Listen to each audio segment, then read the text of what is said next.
Yes, हे बघा mister Sambhaji Bhosale, आम्ही तुम्हाला राजे का म्हणायचं?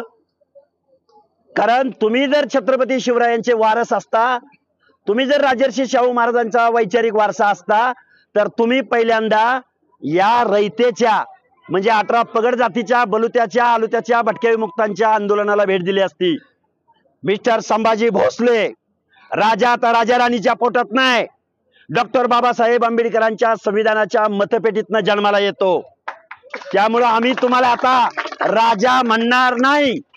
एक वेळ आम्ही तुमच्या वडिलांना आम्ही राजर्षी शाहू महाराजांचे वारस मानू, पण मिस्टर संभाजी भोसले तुम्हाला इथून पुढे कुठलीही ओबीसीची जनता तुम्हाला राजा म्हणणार नाही। आमदार येतात, खासदार येतात, छत्रपती संभाजीराजे मात्र तुमच्या उपोषणाला 5 दिवस एकही ओबीसीचा नेता तुमच्याकडे फिरकत नाही। हे बघा, ओबीसीच्या नेत्यांना सुद्धा आमचं सांगणं आहे, तुम्ही ज्यांचं प्रतिनिधित्व करता आहात, ज्यांना तुम्हाला रिप्रेझेंटेशन करायची संधी मिळाल्या, रिप्रेझेंटेशन याचा अर्थ संविधानानं तुम्हाला संधी दिल्या। नक्कीच संभाजी भोसले यांनी त्यांची जात दाखवून दिली, ओबीसी विषयी असणारा द्वेष दाखवून दिला। कारण आम्ही आजपर्यंत छत्रपती शाहू राजांना आमच्या फुले आंबेडकरांपेक्षाही मान देतो, परंतु त्यांच्या गादीचा आम्ही माफी मागून सांगतो, छत्रपती शाहू राजा कुठे आणि त्यांचा वारस वैचारिक वारस संभाजी भोसले कुठे। आज इतक्या जवळ येऊन खरं तर संभाजी भोसले यांनी या 18 पगड जातीतील 12 बलुतेदार 18 आलुतेदारांच्या आंदोलनाला भेट देणं गरजेचं होतं आणि नंतर तुमच्या पाहुण्यांच्या नंतर तुमच्या जातीतील आंदोलनाला त्यांनी भेट दिली पाहिजे होती, हे त्यांना मी सांगू इच्छितो। आणि त्यांनी आता आमचा ओबीसी समाज त्यांना इथून पुढे राजा म्हणणार नाही, कारण राजा रयतेचा असतो, राजा एका जातीचा नसतो, राजा प्रजेचा असतो, राजा एका जातीचा नसतो। त्यामुळं आता इथून पुढे संभाजी भोसलेच आम्ही म्हणणार आणि त्यांनी आता ते ऐकून घ्यावं। जरांगे पाटलांना उपोषणा दरम्यान जर काही झालं तर सत्ताधारीच नाही तर विरोधक देखील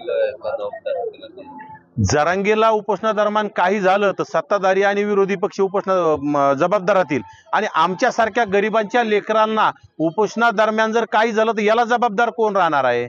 आमचं कोणी वाली नाही का? आमचं सरकार नाही का? आमच्या ओबीसी भटक्या विमुक्तांनी, आमच्या दीन दलित दुबळ्यांनी मतदान केलं नाही का ह्या जातीवादी मुख्यमंत्र्यांच्या तिन्ही पक्षांना?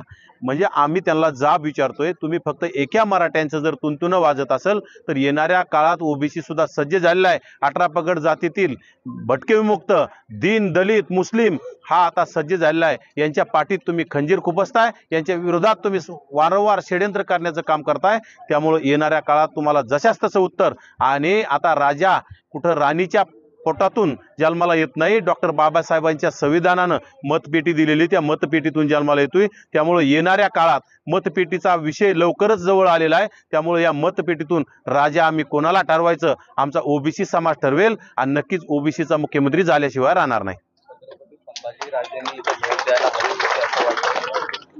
का द्यायला नव्हती हवी? छत्रपती शाहू राजांनी खरं तर 18 पगड जातीला सोबत घेतलं। दीन दलितांचा न्याय देणारा राजा म्हणून सामाजिक न्याय दिवस साजरा केला जातो छत्रपती शाहू राजांचा। आणि आज त्यांचा वैचारिक वारसा जर इथून पाठ फिरवून जात असेल तर नक्कीच तो वारसा राहिलेला नाही, तो कुठेतरी जातीवादी झालेला आहे आणि तो एका समाजाची बाजू घेतोय, तो कुठेतरी मतांचं राजकारण करण्यासाठी आलेला आहे। तो खरं तर जरांगेकडे सुद्धा नाही आलेला, जरांगे सोबत मतांची बेरीज करण्यासाठी आलेला संभाजी भोसले आहे। त्यावर आम्हाला आता जास्त बोलायचं सुद्धा नाही। जय शिवराय, मी संभाजीराजेंच्या स्वराज्य पक्षाचा सरचिटणीस धनंजय जाधव।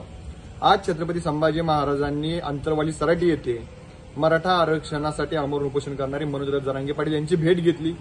त्यावेळी पत्रकारांच्या प्रश्नोत्तरामध्ये काही पत्रकारांनी इतर उपोषणाला भेट देणार का याविषयी प्रश्नोत्तर केली।